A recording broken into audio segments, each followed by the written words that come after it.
Rasul Shallallahu Alaihi Wasallam itu seorang pria yang paling hebat di medan perang. Orang paling pemberani di atas dunia ini, tidak ada yang lawan keberanian Rasulullah. Ketika beliau memimpin peperangan, ketika pulang ke rumah, Rasul paling lembut. Ini kadang suami ini kebalik. Yang paling saya sering mangkel itu, suami marahan sama istri. Padahal istri punya nama, dipanggilnya labi-labi coba. Namanya bilabiongku. Astagfirullahaladzim. Istrimu itu, dulu engkau nikahi karena Allah, engkau awali dengan bismillah, dan engkau berjanji kepada Allah, engkau menjadi suami yang baik. Kalau hari ini kita belum jadi suami yang baik, segeralah bertaubat kepada Allah, mohon maaf kepada Nabi, ternyata kita belum menjadi seorang suami yang baik, yang mampu menjalankan amanah sesuai hukum Allah dan Rasulnya. Apa salahnya minta maaf sama istri? Hah? Hari ini masih pakai gengsi.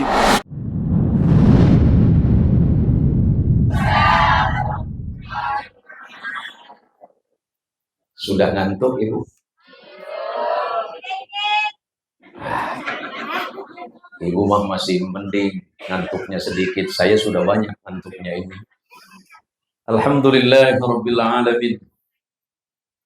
Alhamdulillahilladzi anzala as-sakinata fi qulubil mu'minin liyazdadu imanan ma'a imanihim.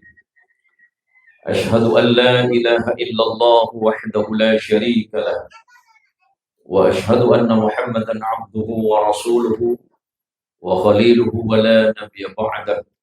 Allahumma salli ala sayyidina Muhammad.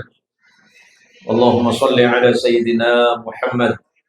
Allahumma salli wa sallim wa barik ala sayyidina Muhammad wa ala alihi at-tahirin wa ashabihi wa dhurriyyatihi ajma'in wa ba'du. Yang saya hormati dan saya muliakan para alim, para alamah, para kiai, para ustadz, para tuan guru, terkhusus kepada Kiai Haji Munali Abdul Khaliq, pengasuh pondok pesantren Mansyaul Ulum. Yang saya hormati Kiai Haji Khalili, yang saya hormati dan saya muliakan adik saya Ustadz Wahib. Sehat sampai. Alhamdulillah. Akhirnya Nabi niat tahu boleh ketemu. Yang saya hormati, beliau ini abang kelas saya dulu waktu di pesantren, Haji Muhammad Ridhoi. Sudah berapa puluh tahun kita nggak ketemu Kak Tuan? Masa 24 tahun Kak Tuan. Sampian aja di pondok tahun 82. Mondok tahun 82, berarti kan cek tuan kan. Pondoknya dulu tahun 82. Saya ketemu dengan beliau di satu pondok, beliau kakak kelas. Yang saya hormati, kalau yang sebelahnya Syekh siapa? Oh, Samsuddin ini baru saya sadar. Ternyata Ustaz Samsuddin ini saya dulu pernah ngajar sampian ya. Loh, kok kelihatannya tuan sampian dari saya? Ini bingung saya. Rupanya beliau pernah berguru sama saya tahun 97 ya Ustaz ya. Tahun 97 waktu itu saya mengampu mata pendidikan sejarah Islam ya. Sejarah Islam dan peradaban. Alhamdulillah, ibu-ibu semuanya sehat Ibu? Ini yang di depan cerah sekali ini. Bingung tadi ini. Ini majelis apa yang warna? Ini bukan pink, Bu. Magenta namanya. Magenta. Agak genit-genit dikit. Ini yang warna hijau toska. Ibu-ibu dari mana ini? Majelis apa namanya? Oh, pimpinannya sampian. Memang ngajian Ustaz dari zaman. Ini yang baju hitam-hitam dari yang mana? Nurul Jannah. Nurul Islam, Nurul Jannah. Bajunya hitam tapi mudah-mudahan hatinya putih. Yang bajunya putih mudah-mudahan hatinya hitam. Malah apa kan? Yang ibu-ibu yang kerudungnya agak warna kopi-kopi itu, yang warna agak krim sedikit. Ini namanya majelis apa? Nur Hidayah. Yang bunga-bunga, Bapak Nurul Kafi kan? Alhamdulillah siang hari ini kita dipertemukan oleh Allah dalam keadaan sehat walafiat. Mudah-mudahan ibu yang hadir, Allah berikan kemudahan urusannya, digampangkan rezekinya, amin. Rezekinya nambah, hartanya nambah, anaknya makin banyak. Ya, orang zaman dulu itu kalau anaknya 5 itu masih sedikit. Saya itu pernah kaget ketika saya bertemu dengan seorang ustadz, tapi sudah wafat beliau. Di salah satu kabupaten paling utara di Kalimantan Barat, Kabupaten Sambas. Sebelum ada kerusuhan sosial dulu tahun 97, saya sempat bertemu dengan Kiai Abdullah namanya. Dan saya tanya itu anaknya 24. Iya, anaknya 24. Satu, Ibu. Satu. Apanya yang kuat, Ibu? Oh, kuat lahirannya. Jadi saya tanya itu luar biasa dari Allah itu. Anak pertama laki-laki, kedua perempuan, begitu sampai terakhir. Laki perempuan, laki perempuan. Jadi saya tanya, Kiai, ini ngapunten nih gitu. Saya mohon izin, mohon maaf. Ini anak 24, satu ibu. Iya Pak Kiai, satu ibu. Saya nggak habis mikir. 24 anak. Berarti 24 tahun deh gua ampuni saya ngandung. Tak sempat ngetela are rengaran. Tapi itulah izin dan kehebatan Allah. Anak 24 hanya dari seorang ibu, lahir laki perempuan sampai 24. Nah, kadang-kadang manusia hari ini punya anak 2, punya anak 3 udah ngeluh. Mbah kita, nenek kita, orang tua kita dulu itu punya anak 10 anteng tuh. Ki orang cong tambahin. Ki banyak, aduh, ki banyak lah asik. Paham lah Ibu. Iya, udah lakin sampean boy. Allahumma sholli ala Muhammad. Allahumma sholli ala Sayyidina Muhammad. Kita hari ini dikumpulkan oleh Allah di satu tempat yang insya Allah ini penuh dengan barokah. Di salah satu tempat ibadah di pondok pesantren yang dipimpin oleh Kiai Haji Munali beserta Ibu Nyai. Saya yakin Ibu punya kegiatan di rumah. Karena yang saya lihat makhluk paling sibuk di bumi ini perempuan. Kalau saya lihat istri saya di rumah mulai celek mata kata orang Melayu. Lepas lepas sembahyang tahajud malam, habis itu kemudian sholat subuh, habis baca Quran, selepas buatin kopi buat saya, yang saya lihat cuma 2. Lap, sapu. Apa sih yang kelakuan ini gitu. 24 tahun yang saya lihat begitu terus.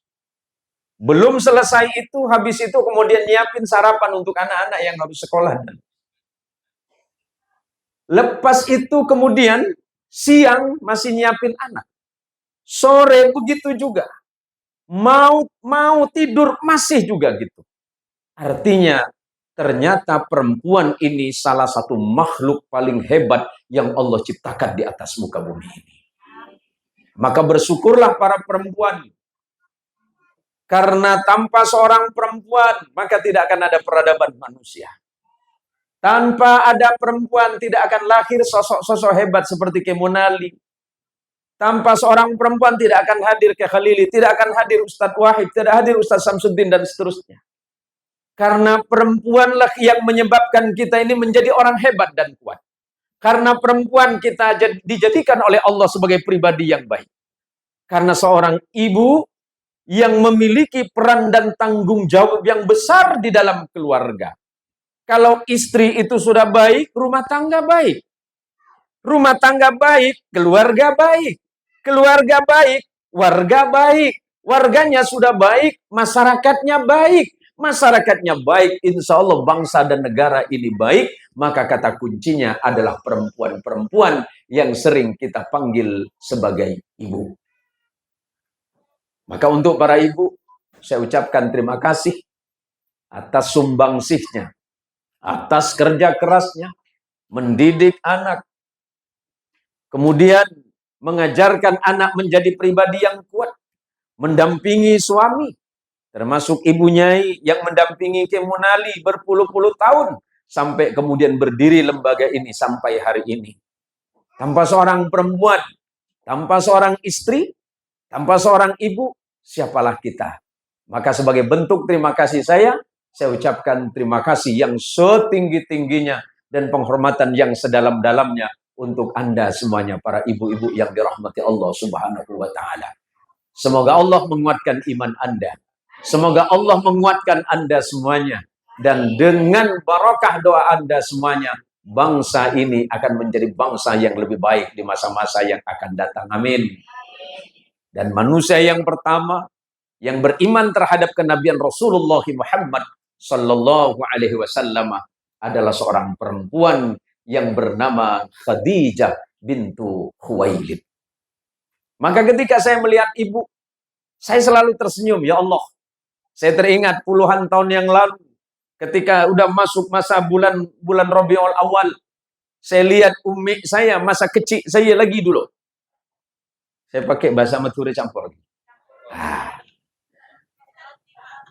Hah? Oh, Madura tak arti ke? Oh, jadi nanti ada terjemahan di bawahan ibu ya.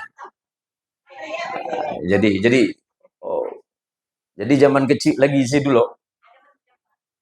Kalau saya tengok umi saya almarhum tuh pelihara pokok pisang. Dirawat baik-baik, udah berbuah, dipupuk dengan baik. Saya tanya dengan umi, "Mi, buat apa tunggu-tunggu pokok pisang nih?" Apa kata umi? "Nanti ini akan saya suguhkan untuk peringatan Maulid Nabi Muhammad sallallahu alaihi wasallam." Abah saya suka pelihara ayam. Saya tanya dengan abah, "Untuk apa, bah?" "Nanti kalau ayam ini dah besar, kita suguhkan waktu kita memperingati Maulidur Rasul Muhammad sallallahu alaihi wasallam." Orang tua saya yang pergi ke ladang berangkat tanam padi, kalau saya tanya, "Nanti kalau udah panen untuk apa, bah?" "Nanti kita suguhkan waktu perayaan Maulidur Rasul Muhammad sallallahu alaihi wasallam." Saking hatinya senang, saking hatinya cinta kepada Nabinya Muhammad sallallahu alaihi wasallam. Sederhana saja. Dasarnya apa? Dasarnya karena cinta. Nih, mumpung di sebelah saya ini ada Ustadz Wahib. Pernah jatuh cinta? Pernah jatuh cinta? Enggak, saya tanya pernah jatuh cinta apa tidak? Pernah apa sering? Sering kelihatannya. Ya, ini ibu Nyainya ada di sini. Yang mana? Oh, ini kurang aman berarti ini. Ya udahlah, saya cerita yang lain aja lah, enggak aman nampaknya ini. Kita ini semuanya sedang mencintai Rasulullah Muhammad sallallahu alaihi wasallam. Orang yang mencintai sesuatu pasti kehilangan kata-kata. Zaman dulu-dulu lagi, zaman awal dulu, zaman Ustadz Ridhai, ketika masih zaman muda, jatuh cinta, tak ada pakai WA. Zaman itu masih belum ada HP. Pakai nampan. Oh, ngayo pakai sampan. Ustadz Ridhai kirim surat tuh. Seminggu sebelum dikirim sudah dikarang. "Duhai kekasih hatiku, kau adalah segalanya." Udah dikirim dengan orang yang dimaksud. Tak bisa tidak gara-gara pegang itu surat. Dibolak-balik dibaca. Di ujungnya ada pantun. Apa pantunnya, Kak Tuan? 4 kali 4 sama dengan 16. Sempat tidak sempat harus dibalas. Pantun dolok-dolok. Kenapa itu bisa terjadi? Karena timbul dari rasa cinta. Cinta itu bisa menghilangkan akal sehat.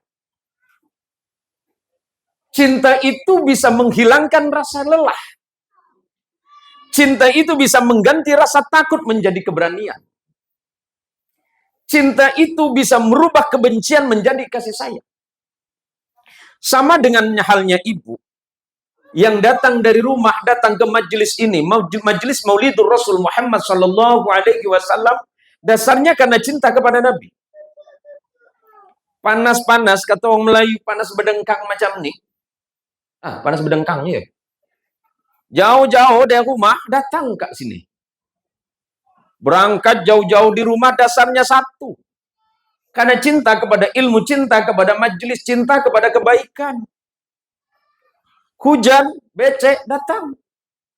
Musim kemarau, panas berdebu, datang. Alasannya apa? Rasa cinta. Kalau rasa cinta itu sudah tumbuh di dalam hati, maka apapun resikonya pasti akan dihadapi. Maka berbahagialah orang-orang yang di dalam hatinya memiliki rasa cinta kepada Allah melalui rasa cinta kepada Nabi kita Muhammad sallallahu alaihi wasallam. Kita tadi barusan mendengarkan ayat Quran. Saya bisik-bisik sama Kia Khalili. Ya, yang baca ini bacaannya bagus sekali ini.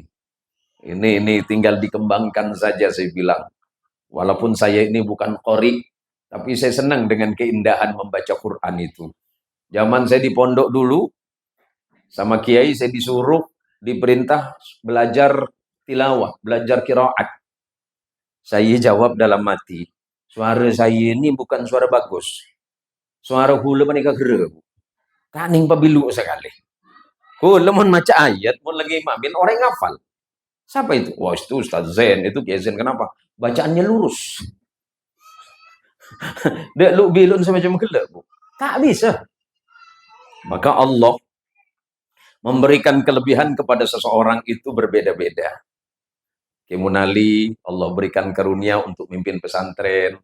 Kiai Khalili juga begitu. Ustaz Haji Ridhai. Semuanya Allah berikan karunia yang berbeda-beda. Maka ketika Allah memanggil kita di dalam Al-Quran, siapa orang-orang yang beriman kepada Allah, siapa orang yang mencintai Allah, siapa yang mencintai Rasulullah Muhammad sallallahu alaihi wasallam. Siang hari ini kita dipertemukan oleh Allah dalam keadaan sehat walafiat. Walaupun kita sama-sama punya kesibukan, tapi ingat, bukan karena kita sehat kita bisa datang ke tempat ini. Bukan semata-mata karena Allah berikan kesempatan kita mau ke tempat ini. Semuanya itu karena Allah menurunkan kelembutan hati di hati ibu. Kalau Allah tidak menurunkan kelembutan hati di dalam hati ibu masing-masing, niscaya ibu tidak akan berangkat dari rumah, tidak mau duduk bersama-sama dalam kebaikan, tidak mau bersama dalam satu majelis, tidak mau memandang orang lain dengan pandangan kebaikan. Maka orang itu kalau hatinya sudah lembut, Allah sebutkan di dalam Quran, A'udzubillahi minasyaitonirrajim. Bismillahirrahmanirrahim. Innal ladzina amanu wa 'amilus shalihat sayaj'alu lahumur rahmanu mudda. Allah sudah menyebutkan orang-orang yang beriman kepada Allah, orang-orang yang beriman kemudian beramal salih, niscaya Allah akan menjadikan hatinya hati yang lembut. Hati yang lembut itu seperti apa? Ketika dia memandang rezeki dan nikmat Allah, semuanya dipandang dengan kebaikan. Nih, sekarang ibu-ibu lagi pusing 16 keliling, bukan 17 lagi. Nengok berita di mana-mana yang naik malah beras, tak beras yang naik. Ngomong ke sebelah, beras naik. Oh, kemarin sempat naik 4.000. Sekarang jadi 7.000 pula. Pusing kepala. Ngadu dengan laki. Laki pun tambah pening. Oh, dek, rokok juga naik, kata dia. Tapi dia tenang. Dia tidak pernah gelisah karena kondisi ini. Coba ibu bisa bayangin. Saya ingat betul zaman dulu Tanjung Pasir, Teluk Lerang ini. Ini cerita rezeki Allah lah. Orang sini ini kan rezekinya dulu nggak kurang. Potong karet di belakang rumah, harga 30.000. Satu hari dapat 10 kilo, 300.000. Yang dimakan cuma 50.000. Pulang ke rumah 250.000. Sekarang Allah balik. Karet berapa? 5.000. 3 kilo beras, dapat beras 1 kilo. Ikannya Pak Ustadz, nih ke lemar ke pare. Bentangket banyak. Bentangket kan. Itu ikan legend itu. Dia nggak susah. Ya Allah, beras memang mahal ya Allah. Tapi besok saya ke belakang ya Allah, ternyata di belakang masih banyak singkong ya Allah. Sekali tengok, oh singkong sudah habis. Sudah diganti dengan pohon sawit ya Allah. Tidak sedih karena sawit harga 2.000. Dia tidak pernah risau dengan keadaan itu. Berapapun rezeki dan nikmat yang Allah berikan, dia syukur. Alhamdulillah ya Allah, hari ini memang harga mahal. Tapi yakin ya Allah bahwa rezeki pintunya banyak. Tinggal mengikhtiarkan diri dari mana cara dan jalannya. Engkau yang menentukan. Soal rezeki tidak bisa menjadi sebuah penghalang bagi kita untuk tidak bersyukur kepada Allah. Jangan hanya karena persoalan harga-harga yang mahal. Beras naik. Harga minyak naik, semuanya serba naik. Dulu zaman Nabi Shallallahu Alaihi Wasallam ada seorang ibu mengadu kepada Nabi. Boleh minum dulu Pak? Ya karena ceramah saya nggak lama. Bismillah.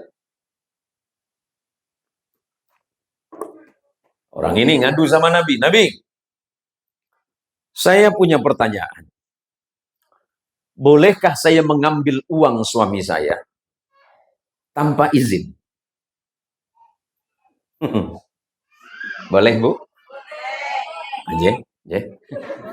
Orang yang telah lerang Pak boleh kapi. Apa jangan kau lah, cintang laki. Ya Nabi, bolehkah saya mengambil uang suami saya sementara saya tidak minta izin? Nabi bertanya, kenapa engkau tidak minta izin kepada suamimu? Dan apa alasan mengambil uang itu? Istri ini menjawab, suami saya cerik, Nabi. Tahu cerik, Ibu? Pelit. Suami saya pelit, Nabi. Orang Melayu kata dia kedekut. Garam tuku. Medit. Bolehkah saya mengambilnya, Nabi? Nabi kemudian tersenyum. Aja Pak Happy Diwai kirim lagi aja. Marah gelo. Iya penjelasan gelo lagi nanti. Hai suami-suami, penuhi dulu tanggung jawabmu kepada istri dan anakmu. Saya kasih contoh. Wahib, satu hari ngerokok berapa puluh ribu? Satu bungkus rokok berapa? 30.000. Kalau itu dikasih istri jadi apa? Jadi beras. Saya bela ibu-ibu loh. Nih, boleh tidak saya mengambil uangnya? Kata Nabi, ambillah secukupnya untuk keperluanmu serta anakmu. Itu jawaban Nabi. Ambillah secukupnya untuk keperluan dirimu dan anakmu. Untung masa itu belum ada skincare. Belum ada perawatan wajah. Coba kalau dia nanya, Nabi, kalau untuk perawatan boleh enggak? Syukur zaman itu enggak ada. Kalau enggak sakit semua suami-suami ini. Maka kata Nabi, ambillah secukupnya. Sebab apa? Khawatir ketika suami tidak memberikan nafkah yang cukup kepada istri dan anak, anak dan istri itu kemudian jatuh kepada perkara yang haram yang Allah haramkan dalam hidupnya. Allahumma sholli ala Muhammad. Maka kita berkumpul sambil ngaji ibu-ibu setiap minggu sekali, setiap sebulan sekali, setiap ada majelis pertemuan 3 bulan sekali. Tujuannya itu kan biar untuk meningkatkan kualitas ilmu dan pengetahuan agar amalnya bisa lebih baik. Nanya sama Kiai Munali, Pak Kiai, bagaimana hukumnya begini-begini? Pak Kiai, hukumnya ngomongin tetangga gimana? Boleh? Oh. Ngomongin yang baik, Pak Kiai. Ngomongin baik itu namanya riba. Tetapi kalau itu yang diomongin salah bukan riba, fitnah. Hati-hati. Enggak ngomongin baik-baik. Mau ngomongin sebaik apapun. Ibu lagi duduk berdua dengan teman ibu. Ibu lagi membicarakan orang yang lewat. Nah. Selingkuh dungan nah.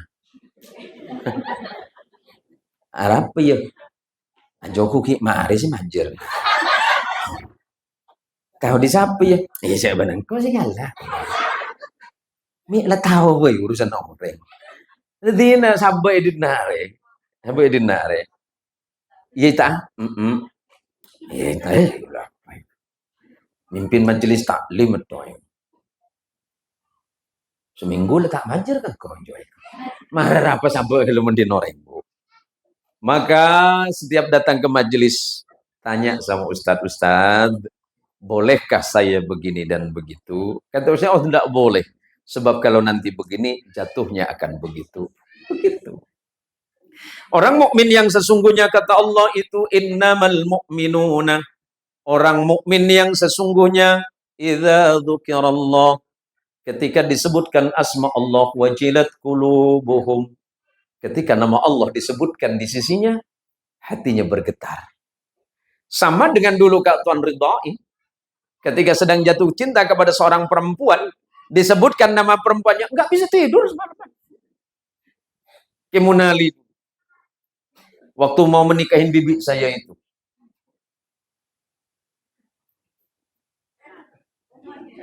Normal atau pakai anu sih?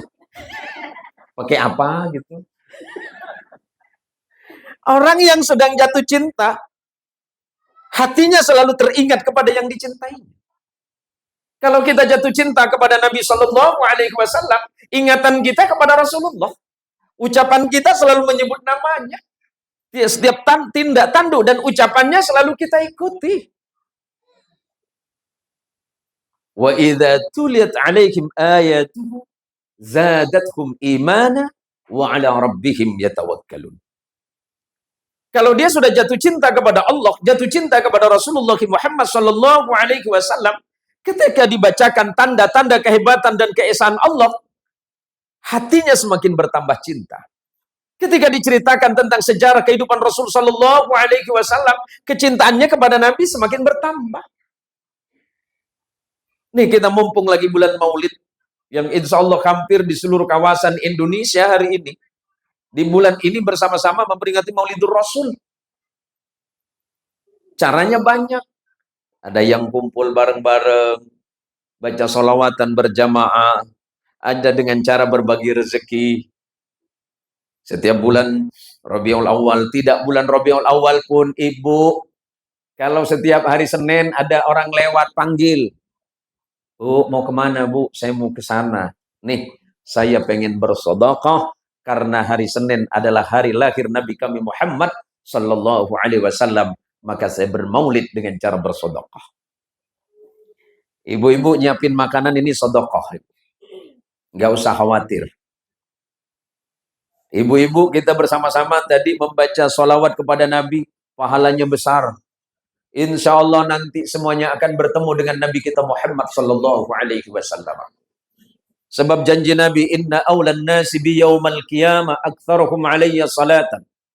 Orang yang paling pantas duduk dekat denganku nanti di yaumil qiyamah, orang yang paling banyak bersolawat kepadaku.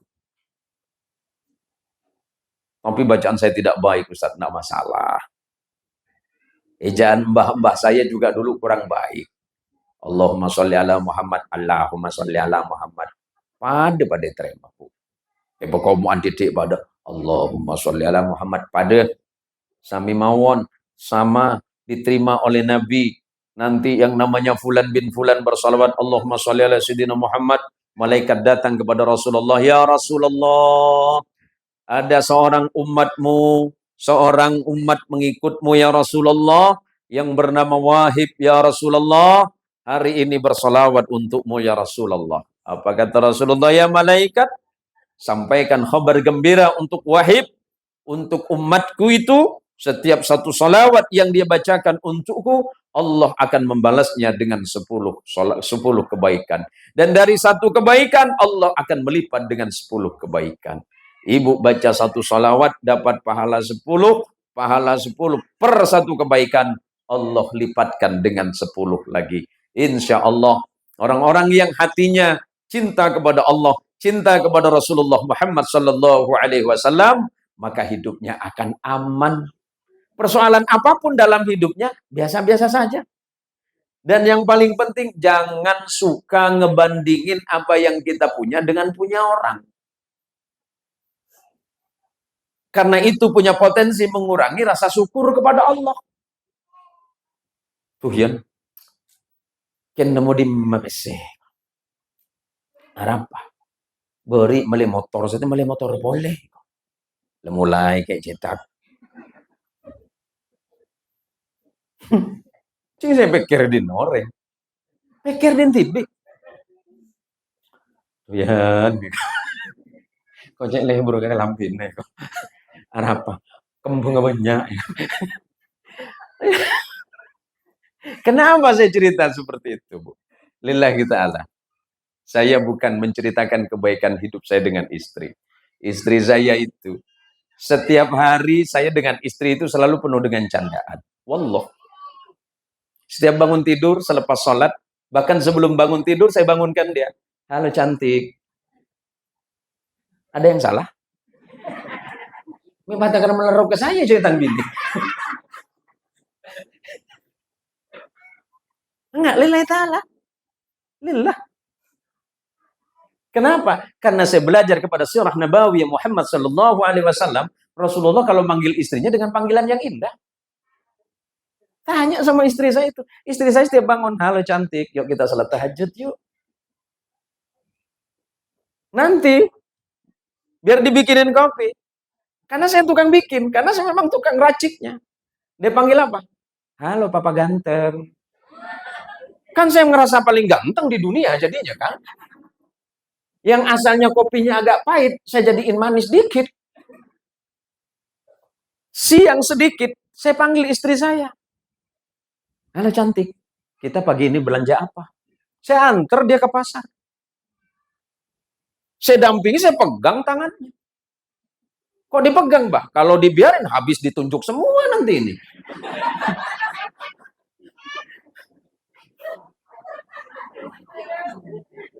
Antara rasa sayang mengamankan istri dan mengamankan dompet. Coba, Pak Kiai besok, kalau ke pasar, peganglah tangan istrimu. Insya Allah pulang aman, lega kita.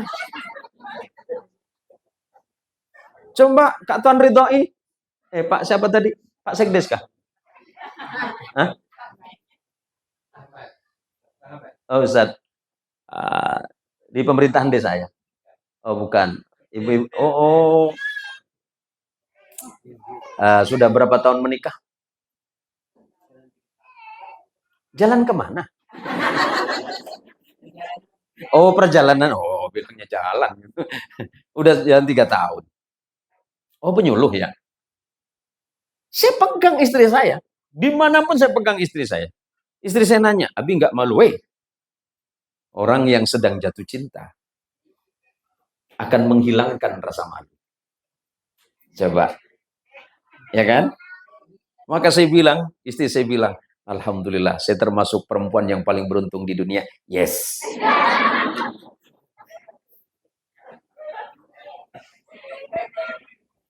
Teteo. Enggak. Karena Allah mengingatkan kepada Nabi kita Muhammad sallallahu alaihi wasallam di dalam Quran, "Fabima rahmatin minallahi linta lakum walau kunta faddan ghalidhal qalbi lan faddu min hawlik fa'fu anhum wastaghfir lakum wa shawirhum fil amri fa idza 'azamta fatawakkal 'ala Allah innallaha yuhibbul mutawakkilin." Fabima rahmatin minallahi linta lahum. Wahai suami-suami yang baik, ya Rasulullah Muhammad kata, maka karena sebab rahmat Allah yang turun ke dalam hatimu. Suami ini kan punya rasa sayang sama istri, sama anak. Bersikap lemah lembutlah engkau kepada mereka. Kalau suami pagi-pagi bangunin istri, buat salat subuh, berdiri di atasnya, sopuh. Ya Allah, hai laki-laki. Rasul Shallallahu Alaihi Wasallam itu seorang pria yang paling hebat di medan perang. Orang paling pemberani di atas dunia ini tidak ada yang lawan keberanian Rasulullah. Ketika beliau memimpin peperangan, ketika pulang ke rumah, Rasul paling lembut. Ini kadang suami ini kebalik. Sama orang lembut. Ada orang salah nelpon. Halo, selamat pagi. Sapri ya nih. Lah lemes-lemes kia saya laki. Oh iya, selamat pagi juga. Dengan siapa ya? Dengan saya. Ada lah mulai. Coba sama dengan istri-istri. Kalau ada orang salah telepon, halo, selamat pagi. Siapa nih? Ya, selamat pagi juga. Hei, perempuan yang baik, istri yang baik, ketika dengan orang lain yang bukan mahrammu, tegakkan sikapmu. Tunjukkan engkau adalah wanita salihah. Halo, dengan siapa? Ya, dengan siapa juga? Kan takut yang di sana. Fitnah kemungkinan jauh. Tapi kalau perempuan-perempuan terima telepon di sana, halo, ya halo juga. Oh, maaf Mbak, salah sambung. Enggak kok. Sudah nyambung ke hatiku. Namo di makidah. Kedinga kita. No, kalau ghairu mahram, ajnabi, orang lain, jawab yang tegas. Saya ada perlu dengan suami ibu. Oh, suami saya lagi nggak ada. Bisa titip pesan? Nggak boleh. Di WA saja. Jadi laki-laki ajnabi, ghairu mahram, yang mau berpikir buruk, mikir. Wah, garangan benjang, manyang dia. Fitnah akan jauh. Tapi kalau kita memberikan peluang, suami, istri juga memberikan peluang kepada orang lain untuk berbuat fitnah, itu bisa terjadi. Kata Allah, "Fabima rahmatin minallahi lintalakum." Ayat ini ditujukan kepada Nabi. Allah tujukan kepada Rasulullah Muhammad sallallahu alaihi wasallam. Kurang lembut apa Nabi itu? Kurang sabar apa Nabi itu? Kurang baik apa Nabi itu? Tapi Allah masih mengingatkan, bersikap lemah lembutlah engkau kepada mereka. Siapa yang kita harus bersikap lemah lembut? Tentu kepada istri dan keluarga kita. Kalau engkau berkeras, engkau mengeraskan sikapmu kepada mereka, mereka pasti akan berlari jauh dari sisimu ya Muhammad. Seorang suami berkeras kepada istri, walaupun itu benar, hati-hati. Kenapa? Karena perempuan juga adalah makhluk yang Allah ciptakan dalam keadaan lemah. Maka sebagai seorang suami, dia harus berdiri di samping istri dengan posisi yang kuat dan menguatkan istri. Coba Nabi ini namarkan tak batiratin. Tak batiratin, nak kakek. Lo. Lambat saya kabin derma. Yang paling saya sering mangkel itu, suami marahan sama istri. Padahal istri punya nama, dipanggilnya labi-labi coba. Namanya bilabiongku kakek. Astagfirullahaladzim. Istrimu itu, dulu engkau nikahi karena Allah, engkau awali dengan bismillah, dan engkau berjanji kepada Allah, engkau menjadi suami yang baik. Kalau hari ini kita belum jadi suami yang baik, segeralah bertaubat kepada Allah, mohon maaf kepada Nabi, ternyata kita belum menjadi seorang suami yang baik, yang mampu menjalankan amanah sesuai hukum Allah dan Rasulnya. Apa salahnya minta maaf sama istri? Hah? Hari ini masih pakai gengsi, Bu. Nabi Shallallahu Alaihi Wasallam yang Allah jaga dari perbuatan kesalahan dan dosa. Apa kata Allah? Wa wajadaka dhallan fahada. Ketika Nabi dalam keadaan kebingungan, belum berbuat salah, Allah segera menunjukinya. Artinya Nabi tidak sempat berbuat salah. Dan Allah tidak berikan potensi itu. Tapi terhadap istrinya, Nabi minta maaf. Katanya ikut Nabi. Saya biasa pulang jam 1, jam 2 malam dari dakwah. Saya tidak habis pikir, ternyata istri saya belum tidur. Saya tanya, Umi kenapa belum tidur? Nungguin Abi. So sweet. Are you right? Yes. Jadi langsung saya bilang, I'm yours. Aku milikmu. Piape naruh. Daripada kamu kan. Tapi tidak bisa saya bayangkan, Bu. Jam 2 istri saya belum tidur, hanya nungguin saya.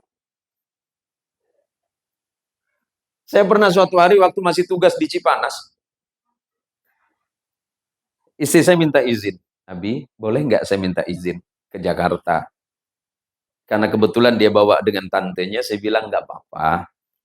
Tapi jangan nginep ya. Kenapa? Aku nggak bisa hidup tanpa kamu. Aduh ya, macam ngari ancor pakai gunung kena. Yes. Saya berpikir seperti itu. Akhirnya apa betul, Ibu? Saya masih ditinggalin anak yang umur 9 bulan. Istri saya ke Jakarta hanya berapa jam? Ya Allah, bingung saya. Aduh, ibadah remah ya. Bi, nanti jam 9, Neng itu biasanya susunya sudah disiapin di situ. Ya. Nanti jam 11 biasanya dia makan. Ya. Bi, nanti jam 2 biasanya dia susu lagi. Ya. Semuanya ditulis dalam daftar di dekat TV. Jam berapa ya? Ya Allah, satu hari itu saya betul-betul merupakan penyiksaan yang luar biasa untuk saya. Ya Allah, terima kasih. Ya Allah, Engkau menciptakan perempuan-perempuan hebat di dunia ini. Dia menghabiskan waktunya hanya untuk menjaga anak. Saya jaga 8 jam, Ibu. Biar digaji 1 juta, nggak mau, Ibu. Aduh, lah nangis oleh. Ada yang nelpon. Bah, tutup dulu. Hebatnya perempuan di mana? Satu waktu dia bisa kerja tiga pekerjaan sekaligus. Bisa gendong anak, sambil ngulek sambal, sambil ngomelin suami. Kan bisa 3 tuh. Dari situ saya bersyukur kepada Allah. Ya Allah, bagaimana dengan umi saya dulu, ya Allah, yang menjaga saya dan adik dan kakak saya, ya Allah. Ini saya suruh jaga anak baru 8 jam, ya Allah, beratnya luar biasa, ya Allah. Bagaimana ketika malam nanti? Akhirnya saya sepakat dengan istri, setelah kejadian itu, setelah dia pulang dari Jakarta, saya bilang dengan istri saya, kamu orang hebat, kamu istri yang paling hebat. Tersenyum dia, kenapa? Ya Allah, 8 jam kasa paling menyiksa dalam hidup saya. Akhirnya gantian, dan ternyata dia ngambil asas manfaat. Ternyata istri saya lebih cerdas dari apa yang saya pikirkan. Ya udah kalau gitu, saya bagian jaga siang ya. Maksud lo? Ya malam bagian Abi dong. Oh, semalaman saya nggak bisa tidur malam itu. Saya bilang, ya Allah, jam 11. Bi, Nengnya ganti popok. Ya, ganti popok. Jam 1, Bi, Nengnya mau minum susu tuh. Iya. Ya Allah, betul kata Allah dalam Quran. Karena sebab Allah menurunkan rahmat ke dalam hatimu, maka bersikap lemah lembutlah engkau kepada mereka. Suami, lembutlah kepada istrimu. Istri, lembutlah kepada suamimu. Kan enak. Suami datang dari kerja jam 5 sore, kecapean di jalan. Sambutlah dengan senyuman. Baru pulang, Bang? Iya, alhamdulillah. Ini telat 10 menit. Ini dibabhoi. Ya udah, Bu. Ibu kan tidak tahu kondisi di jalan. Husnudzon saja. Baik sangka saja kepada suami bahwa perjalanan suami mungkin tadi di jembatan lagi macet. Kan tidak mungkin suami yang baik itu sen kiri belok kanan. Kan beda dengan ibu-ibu. Ibu-ibu kalau di jalan raya sepeda motornya ngesennya ke kiri tapi beloknya ke atas. Ibu ini memang makhluk yang suka bikin deg-degan, coba. Saya kalau sudah pakai sepeda motor sama istri, saya suka guyon, Mi, coba lihat ibu yang di depan tuh. Padahal jalannya 4 meter, motornya kecil tapi punya dia semua. Itu ibu-ibu. Coba kalau ditilang sama polisi, Siapa yang salah? Polisi. Ditanya sama polisi, ibu tahu kesalahan ibu?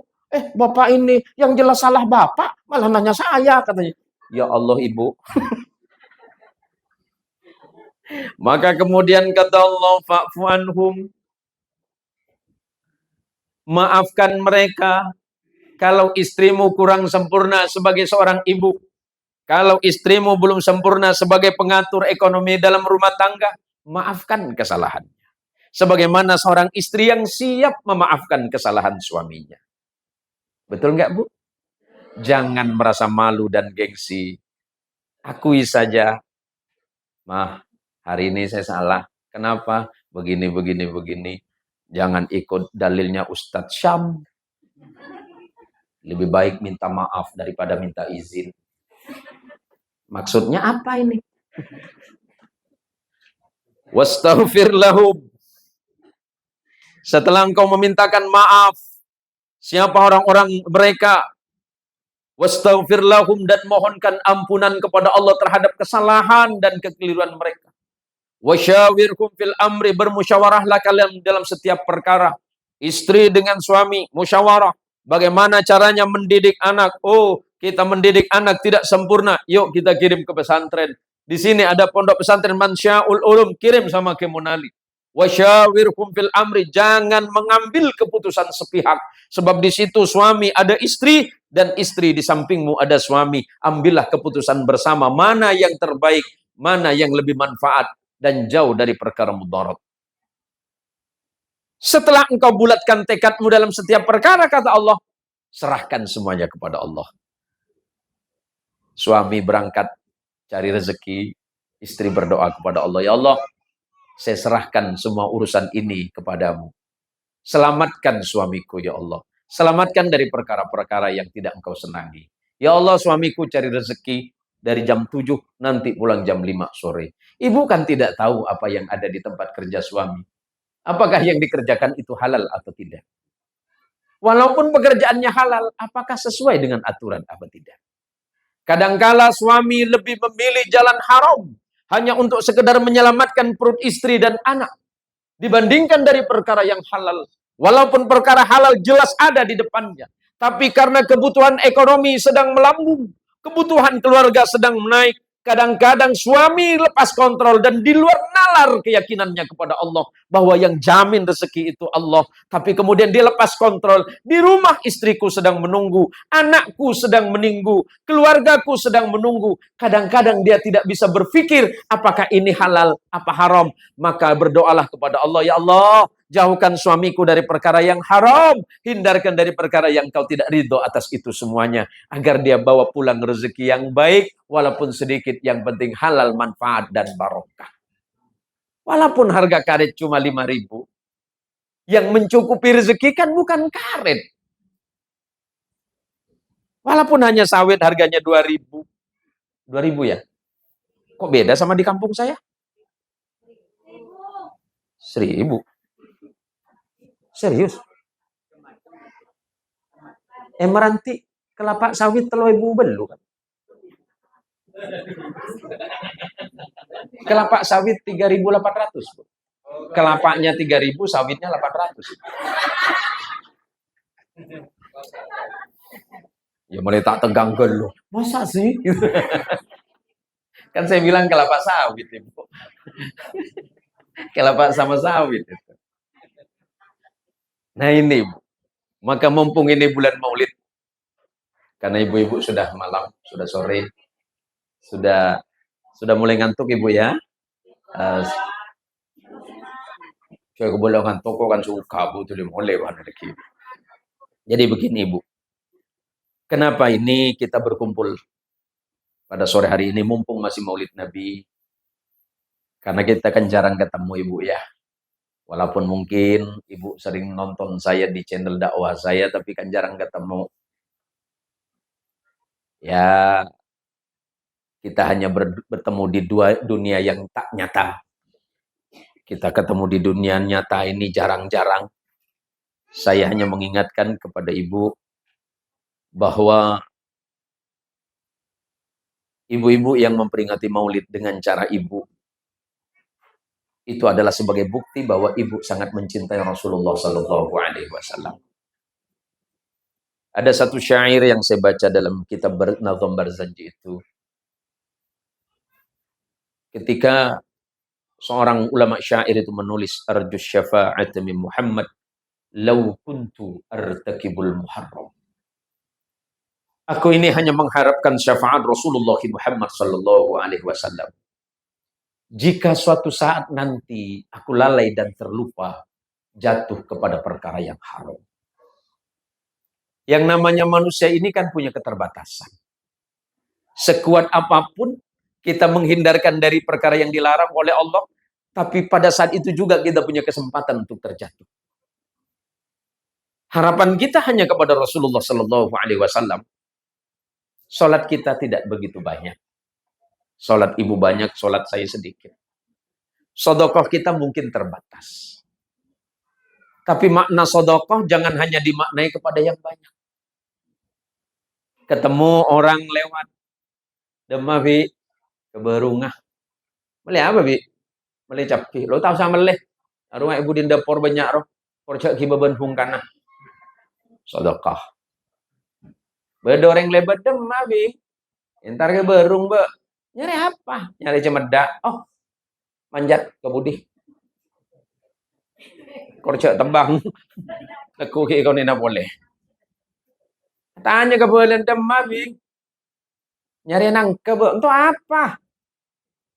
Boye tajin be. Oh, pada tajin nangka. Injak be gendero. Iya, ngalah nyuci tibi. Sedekah.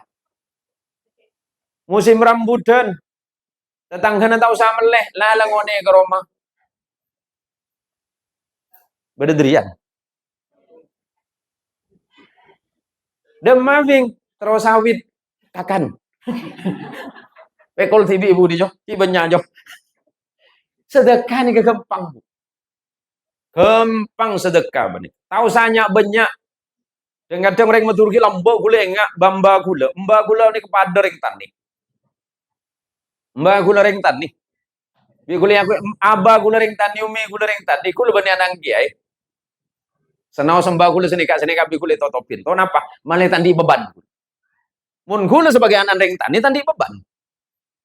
Mita alim, oh iseng bah abana tani aman.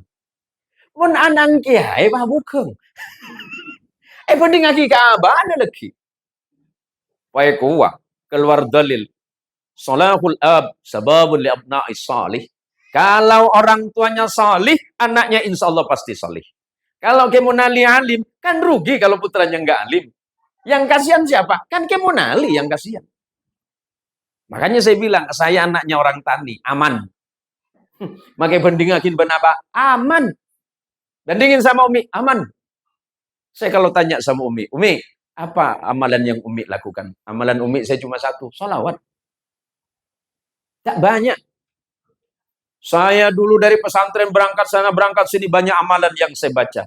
Tapi menjelang wafatnya Umi saya ganti itu.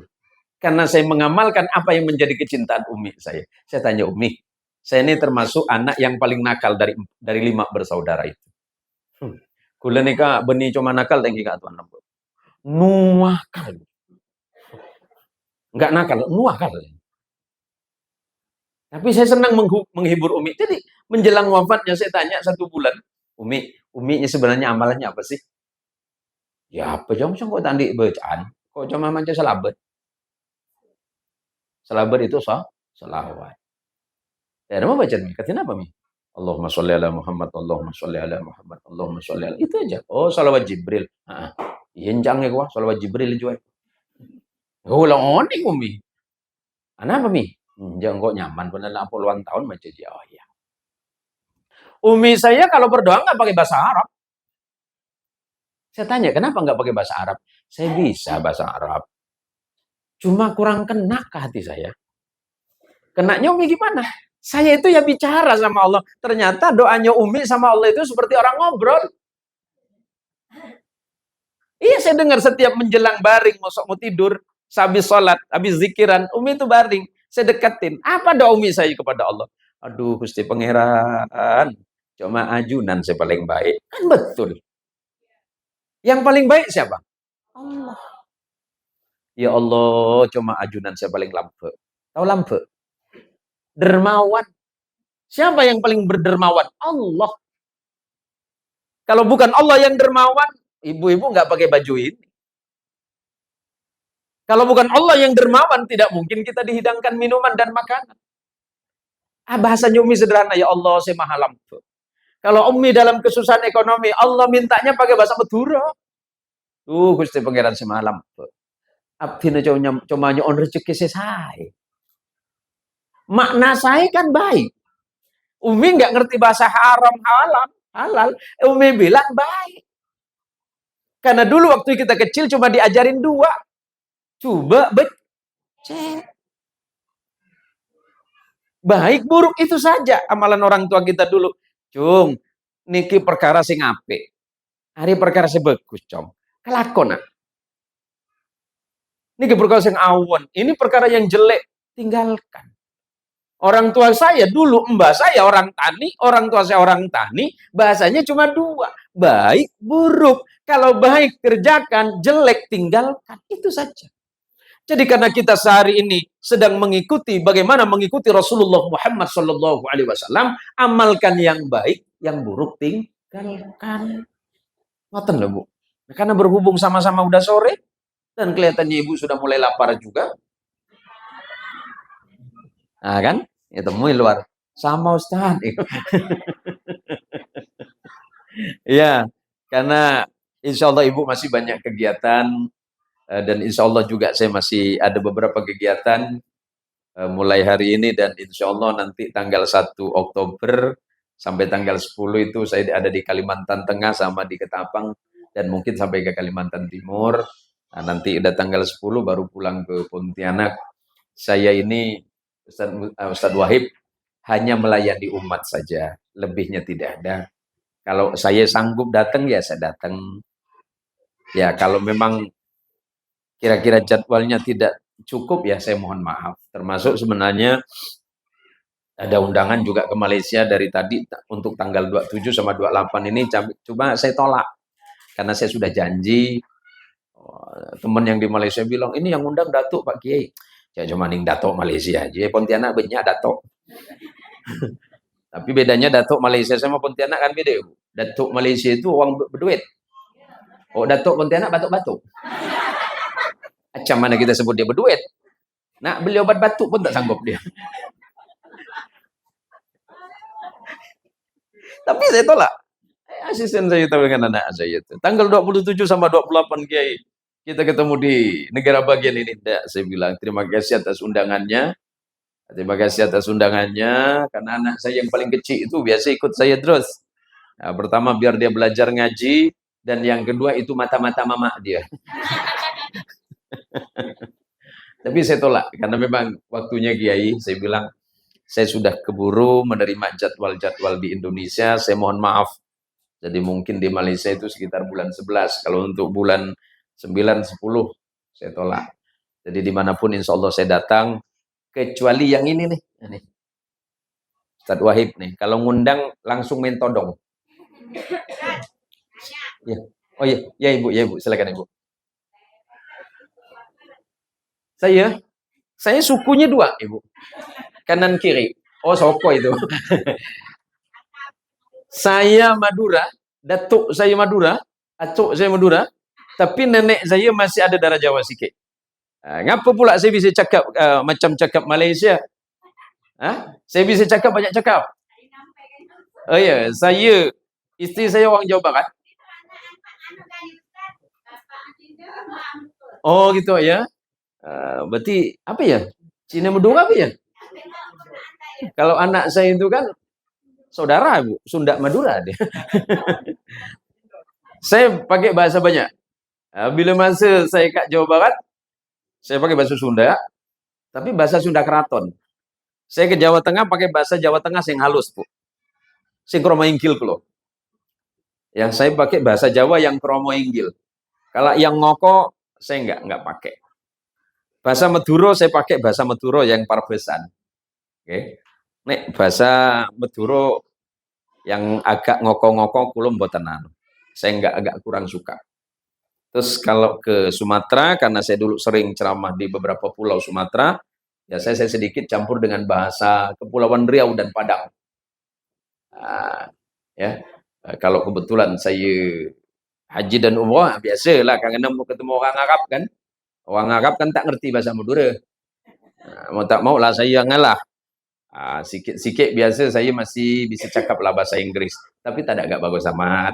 Daripada jelek-jelek betul kan gitu kan. Daripada beliau ini bahasa alam gaib terus nih. Jadi alhamdulillah datuk saya Madura, umi saya Madura, abah saya Madura, walaupun nenek ada darah Jawa ya. Sebagai bentuk penghormatan terhadap nenek saya kadang bahasa Jawa. Kalau di rumah sehari-hari saya pakai bahasa Sunda. Tapi lucunya anak-anak saya Madura nggak bisa. Bahasa Sunda juga nggak bisa. Akhirnya saya ngalah, anak-anak saya berbahasa Indonesia. Karena daripada nanti bahasa Madura kena yang kasar, saya pula sakit hati. Karena bahasa Madura kan ada yang kasar, ada yang halus. Maka itu bagian dari barokah dari Allah. Saya diberikan karunia oleh Allah menggunakan berbagai macam bahasa. Ada yang dulu saya dikira orang Sumatera. Saya dikira orang Sumatera dulu. Kenapa? Karena suara saya keras. Saya dikirain orang Batak dulu. Benar, saya dikirain orang Medan. Gara-gara ceramah saya kan suaranya tinggi. Macam itulah Bu, horas lah. Ya. Jadi terima kasih matur sekelangkung sedajana. Para ibu seteja sebutan kalau mau jaki. Ini biar keluar bahasa asli saya Bu ya. Para ibu, para tretan seteja sebutan kalau mau jaki matur sekelangkung. Ben nyon seborah. Minangka kenapa saya pada Pak sang beten kalau banyak orang saya, banyak orang fokus, banyak saya kurang percuk ke depan jenengan, langkung-langkung de Kemonali, de Khalili, Ustaz Haji Ridhoi, Ustaz Syam, Ustaz Wahib dan Ustaz yang lain, Ustaz Ahmad ya. Ustaz Ahmad terima kasih atas waktu dan kesempatannya. Ibu-ibu, majelis taklim ini mudah-mudahan tetap istiqomah hingga yang akan datang. Ala hadhihi niyah al-Fatihah. A'udzu billahi minasyaitonir rajim. Bismillahirrahmanirrahim. Alhamdulillahirabbil alamin. Arrahmanir rahim. Maliki yaumiddin. Iyyaka na'budu wa iyyaka nasta'in. Ihdinas siratal mustaqim. Shiratal ladzina an'amta 'alaihim ghairil maghdubi 'alaihim waladdallin. Amin. Amin. Alhamdulillahirabbil alamin. Wassalatu wassalamu ala asrafil anbiya'i wal mursalin. Sayyidina wa maulana Muhammadin wa ala alihi wa ashabihi ajma'in. Allahumma bi rahmatikal wasi'ah wa bi ni'matikal 'azimah wa bi alaikal jasimah. Allahumma ya Allah ya Rabbana ya Rahim ya Ghafur la yaghfiru dhunuba illa anta ya rabbal alamin. Rabbana ighfir dhunubana wa kaffir 'anna min jami'i sayyiati a'malina. Rabbana ighfir lana dhunubana wa liwalidina warhamhum kama rabbawna shighara. Allahumma ighfir li jami'il muslimin wal muslimat wal mu'minin wal mu'minatil ahya'i minhum wal amwat. Allahumma inna nas'aluka imanan da'iman wa yaqinan sadiqan wa qalban khashi'an wa 'ilman nafi'an wa 'amalan mutaqabbala wa tijaratan lan tabura wa dhanban maghfura. إلهنا يا إله العالمين ذنوبنا إليك صاعدة ورحمتك بنا نازلة يا رب الأرباب ويا ملك الملوك. اللهم افتح لنا بيننا وبين قومنا بالحق وأنت خير الفاتحين. اللهم يا الله اللهم اجمعنا في زمرة نبيك ورسولك وخليلك سيدنا محمد صلى الله عليه وسلم في يوم القيامة، في يوم حشرتك والندامة في يوم القيامة يا رب العالمين. اللهم ربنا هب لنا من ازواجنا وذرياتنا قرة اعين واجعلنا للمتقين اماما. اللهم ربنا آتنا في الدنيا حسنة وفي الآخرة حسنة وقنا عذاب النار. وصلى الله على رسولك ونبيك محمد صلى الله عليه وسلم بفضل سبحان ربك رب العزة عما يصفون وسلام على المرسلين والحمد لله رب العالمين. الفاتحة. إياك نعبد وإياك نستعين اهدنا الصراط المستقيم صراط الذين أنعمت عليهم غير المغضوب عليهم ولا الضالين. هدانا الله وإياكم أجمعين والله الموافق إلى أقوم الطريق. Wassalamualaikum warahmatullahi wabarakatuh.